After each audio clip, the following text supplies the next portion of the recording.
देखिए, हम तो अभी जो आखिरी चरण का चुनाव प्रचार है आज ख़त्म हुआ है और चुनाव प्रचार करके हम वापस लौटे हैं और उनके बयान को हमने देखा है।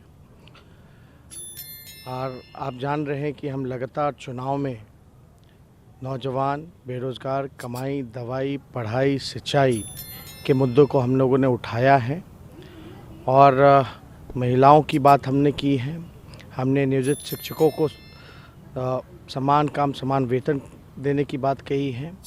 हमने जितने आंगनबाड़ी, स्वयं सहायता समूह जितनी हैं, जीविका दी, विकास मित्र, आशा वर्कर, उनको जो है नियमित और मानदेय को दुगुना से भी ज़्यादा देने की बात कही है। लगभग शिक्षा जो कुल बजट का 22% शिक्षा का हम लोगों ने कुल बजट के 22% को हम लोग खर्च करेंगे शिक्षा में, इसकी बात कही है। हम लोग लगातार ज़मीनी मुद्दों को हम लोगों ने उठाने का काम किया है और आज जब लौट करके हमने नीतीश कुमार जी का जो बयान देखा, उससे ये एहसास होता है कि हम जो बात पहले से कहते रहे हैं कि नीतीश कुमार जी थक चुके हैं, उनसे बिहार संभल नहीं रहा, वो ज़मीनी हकीकत को पहचान नहीं पाए। और जब आखिरी दिन चुनाव के आखिरी सभा में उन्होंने खुद ही घोषणा कर दी कि अब वो राजनीति से संन्यास ले रहे हैं, तो उन्होंने जो ज़मीनी हकीकत है, अब हो सकता है कि उनको एहसास हुआ होगा और उन्होंने आज घोषणा कर दी राजनीति से संन्यास लेने की।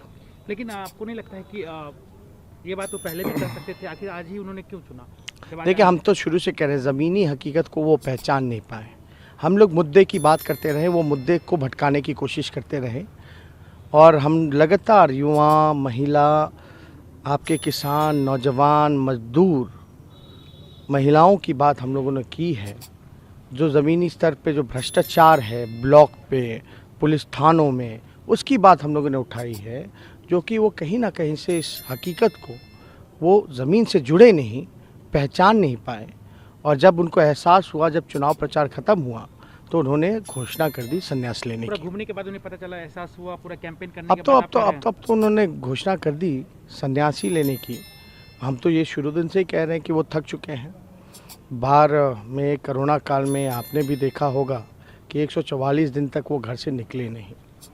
एक अंतिम सवाल तेजस्वी जी, आप पूरा कैंपेन खत्म हो गया है, अब अंतिम दौर की लड़ाई है, अब 7 को चुनाव होना है। आपको क्या लग रहा है, क्या दिख रहे हैं, आप जमीन पे कितने मजबूत हैं? क्योंकि अभी भी एनडीए कह रही है या बीजेपी कह रही है कि सरकार तो हम बना रहे हैं।